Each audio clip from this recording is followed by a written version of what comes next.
ভুলবো না বলা যায় নাকি মাহে রমজানের স্মৃতি, কথা বলো ঠিক কিনা?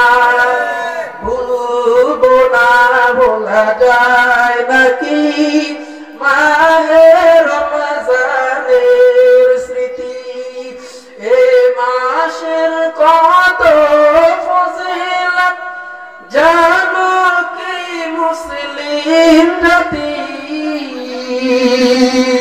ভুলবো না বলা যায় নাকি মাহে রমজানের স্মৃতি। আল্লাহর নবী বিশ্বনবী সাল্লাল্লাহু আলাইহি ওয়াসাল্লাম বলেন, দুনিয়ার মানুষেরা তোমরা দিলের কানটা লাগায় শুনিয়া নাও, রমজান মাসকে আল্লাহ তাআলা কেন নামকরণ এটা করলেন? কেননা এই রমজান মাস এমন একটা মাস, যেই মাসটা হইল মানুষের জীবনের যত গুনাহগাতা আছে, মানুষের জীবনের সমস্ত গুনাহগাতা এগুলো ধুয়ে মুছে পরিষ্কার পরিচ্ছন্ন করে দেয়। যার কারণে আমার আল্লাহ এই রমজান মাসের নামটাই রাখলেন রমজান মাস। এবার আসি বন্ধুরা আমার, এই যে আমরা 30টা দিন না খেয়ে খেয়ে পার করবো, শুধুমাত্র রাত্রি বেলায় পানাহার করব, আমার আল্লাহ বলে, এই দুনিয়ার মানুষেরা তোমরা রোজা রাখবা আমি আল্লাহ তাআলার জন্য। কেননা তোমরা যখন নামাজ পড়ো, দান করো, রোজা রাখো, হজ করো, যাকাত দাও, তোমরা যে রমজান মাস ব্যতীত বাদে যদি তোমরা অন্য যে আমল করো না কেন, আমার আল্লাহ রাব্বুল আলামিন এই সমস্ত সবগুলো ফেরেশতাদের মাধ্যম দিয়ে বন্টন করে থাকেন। সুবহানাল্লাহ।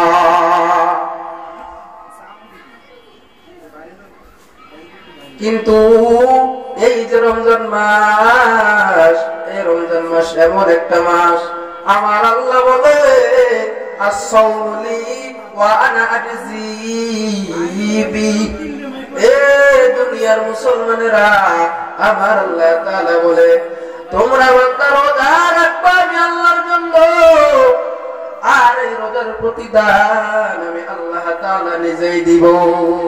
সুবহানাল্লাহ। তাহলে রোজা রাখবো কার জন্য? আল্লাহর জন্য রোজা রাখবো। আমার আল্লাহ তাআলা ফেরেশতাদেরকে নিয়ে আমাদের সঙ্গে করো, আমাদের বিষয় নিয়ে ফেরেশতাদের সামনে গর্ব করে ফেরেশতাদেরকে ডাকতে বলে, ফেরেশতারা তোমরা তাকায় দেখো, তোমরা তো দুনিয়ার বুকে মানুষ পাঠানোর জন্য বাধা প্রদান করেছিলে, তোমরা বলেছিলে ওরা নামাজ পড়বে না, রোজা রাখবে না, হজ করবে না, যাকাত দিবে না, কিন্তু বন্ধুরা আমার এমনকি আল্লাহ তাআলা তাদেরকে তখন জবাবে বলেছিলেন, ইন্নী আ'লামু মা লা তা'লামুন।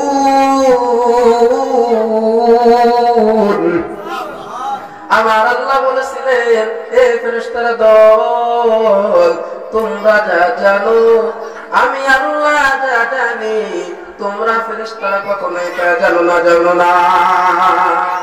আমার আল্লাহ বলে, এই ফেরেশতারা দল, তোমরা যে বলেছিলে ওরা রোজা রাখবে না, নামাজ পড়বে না, কিন্তু বান্দা যখন ওই আরশে আজিমের মালিক আল্লাহ তাআলার কুদরতি পায়ের মধ্যে যখন সিজদাতে লাগায়া দেয়, আমার আল্লাহ বলে, ফেরেশতারা দল তোরা তাকায়া দেখ, তোমরা যাদেরকে বাধা প্রদান করেছিলে ওই বান্দাগুলো দেখ, আমি আল্লাহরে আল্লাহ বলে ডাক দেয়, আমি আল্লাহ তাআলার কুদরতি পায়ের মধ্যে সিজদা লাগায়া দিয়েছে।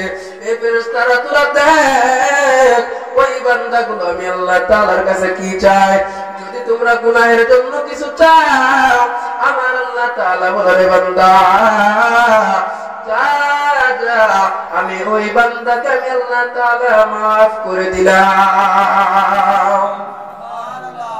এই জন্য বলি, যখন আমরা রোজা রাখি সারাটা দিনের মধ্যে কতগুলো খানার আইটেম আমাদের সামনে চলে আসে, ইফতারের সময় ইফতারিটা যখন আমার সামনে থাকে তখন কিন্তু আমরা খানা খাই না।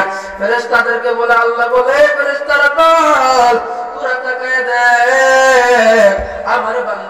কেন ওইখানে না খানাগুলো সামনে রেখে না খেয়ে আছে?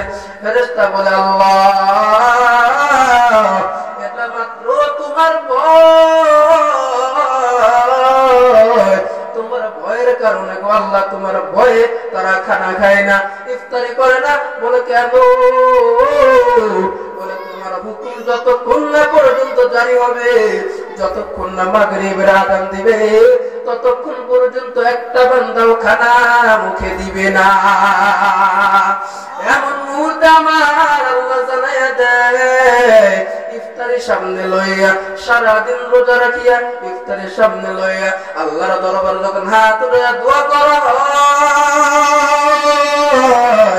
আমার আল্লাহ তাআলা যেই দোয়া আপনি করেন না কেন, সেই দোয়াটাই আমার আল্লাহ তাআলা কবুল করে নেয়। দেখবেন রমজান মাস যদি পার হয়ে যায়, এই রমজান মাসটাকে ভুলতে পারে কাকে বলেন? চিরদিনের জন্য মনে রাখে, ভোলার মতো নয়। বান্দা তুমি রোজা রাখছো, রোজা রাখার পর বান্দা তুমি ইচ্ছা করলেও তো ওই পানির ভিতরে ডুব দিয়েও তুমি পানি পান করতে পারতা। ঘরের মধ্যে চতুর্পাশে দরজা জানালা বন্ধ করে দিও, তুমি ওখানে রোজাটা ভেঙে ফেলা দেওয়ার জন্য কোনো কিছু পান করতে, কিন্তু না না বলে কেন করে না? আমার আল্লাহ বলে, ফেরেশতারা বলে আল্লাহ তোমার ওই বান্দা রোজার না ভাঙার কারণ হইল তোমার ভয়, তোমার তাকওয়া তার মধ্যে বিদ্যমান রয়েছে।